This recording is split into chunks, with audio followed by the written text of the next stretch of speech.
Bəli, bugün biz sizə Şəkinin ən önəmli tanınmış mətbəxinə aid olan yeməklərdən Şəki pitisinin hazırlanma qaydasını sizə indi göstərəcəyik. Şəki pitisinin bişməsində ən önəmli sahələrdən biri bunun bu Şəki sənətkarları tərəfindən hazırlanmış xüsusi gil qabların olması şərtidir. Öncəliklə tərkib hissəsi olaraq noxud, qoyunun yumuşaq tikəsi, quyruq, doğranmış soğan, duz, şabalı, cavalı və zəfəranın istifadə olunur. Öncəliklə noxud suda yuyulduqdan sonra 8 saat suda bişməsi üçün dinləndirilir. Birinci olaraq, yavaş-yavaş edəcəm, bax. Birinci olaraq noxud alt hissədən tökülür.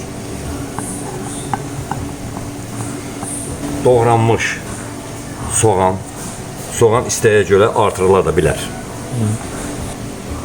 Ağız tadına görə duz əlavə olunur.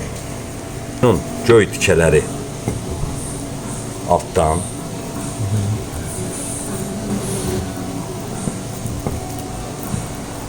Qoyulur. Ondan sonra cavalı qurusu, şabalıt, üst hissədən də quyruq qoyulur. Sonra kiçik vamodda ya da kömür manqalın üstündə suyu tökülərək vamodda 10-12 saat bişmə sürəsi var.